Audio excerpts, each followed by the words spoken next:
The first thing that we're seeing is this rapid retreat of the glacier that's not actually directly the cause of climate. All of these glaciers, whether it's in Alaska or in Greenland, they can start retreating abruptly at a certain time, and it's not because it suddenly got warm right then. It's because conditions within the glacier that control its flow and the calving of icebergs shifted into a rapid mode of flow, so that you can have a very abrupt loss of ice that is not directly connected to climate. It's triggered by climate.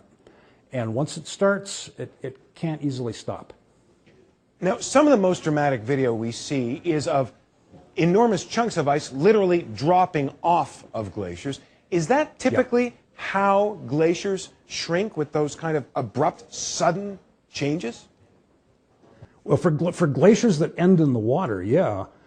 So the Mendenhall Glacier ends in a lake, but Columbia Glacier ends in the ocean. The Jakobshavn or Ilulissat Glacier in Greenland ends in the ocean. So any glacier that ends in the ocean is pushing ice into the water, and it breaks off in chunks. And it's not a steady, smooth process.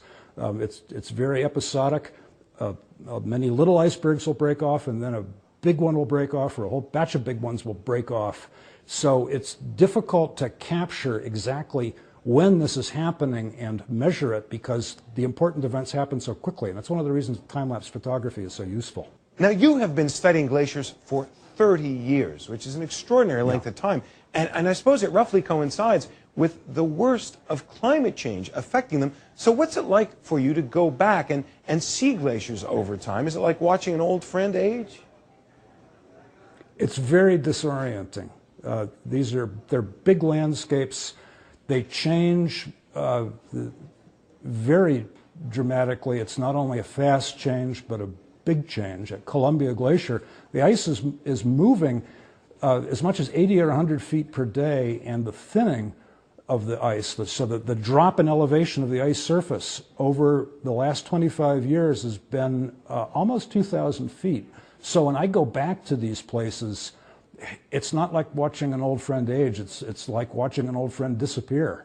Now, this is a very, very big phenomenon. These are enormous, these glaciers, and it's a long process that's underway. Can it be stopped, and can it be reversed? One of the things about this process of glaciers that end in the ocean is that climate can push them into this state where this very rapid downhill flow and calving or breaking off of icebergs gets started by climate. But once it gets started, climate can't do very much to stop it, and we can't do very much to stop it. So on an individual glacier by glacier basis, at Columbia Glacier, for example, that retreat started in the mid-1980s, and no, there's nothing that we can do to stop that. But other glaciers that haven't started doing that yet, their rapid retreat could be slowed down if climate was not warming as quickly. So there's not just one tipping point, there are many tipping points. And some of those tipping points we're already past. There's nothing more we can do about it. Other tipping points haven't come yet.